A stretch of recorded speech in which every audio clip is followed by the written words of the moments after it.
Mi ha molta paura, anche io ho un po', devo dire la verità, dopo succederà quel che succederà, ma intanto se possiamo fare un po' di prevenzione direi che è utile. Certo preoccupa la diffusione del virus West Nile che oggi ha fatto un'altra vittima nel Veneto. Una donna di 58 anni è morta nel Rodigino. Si tratta del 7° decesso nella nostra regione, 2 nella provincia di Padova. E così si corre ai ripari. Palazzo Moroni ha avviato stamattina la distribuzione gratuita dei prodotti anti-zanzare che i cittadini possono ritirare all'URP, nelle sedi di quartiere o presso l'ufficio Informa Ambiente. Le può usare per i propri tombini, quindi nelle aree private, perché nelle aree pubbliche interveniamo noi, per i sottovasi, per le caditoie, per le grondaie, in quei dove si creano quei ristagni d'acqua che diventano focolai per le larve di zanzare.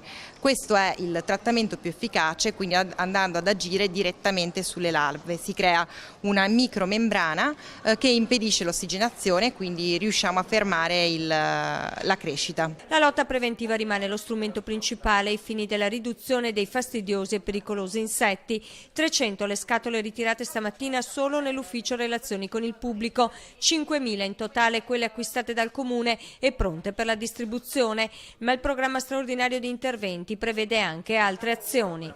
Abbiamo raddoppiato il numero di fossati su cui interveniamo, perché quelle sono zone critiche, e faremo dei passaggi in più in tutti i parchi pubblici attrezzati, cimiteri, nelle scuole, quindi più di un centinaio di scuole avranno in contemporanea un trattamento qualche giorno prima dell'inizio, sia per rendere efficace il passaggio, sia perché sia fatto in sicurezza per la salute dei bambini quando entreranno a scuola. Un piano anti-zanzare costato circa 65.000 euro. Partirà a breve anche una campagna informativa rivolta sempre ai cittadini. Trovo che sia un servizio positivo e quindi speriamo bene, ecco, che questo possa servire. Sì, ce n'è bisogno. Un po' di prevenzione. Assolutamente, questo mi pare il periodo giusto, anche prima.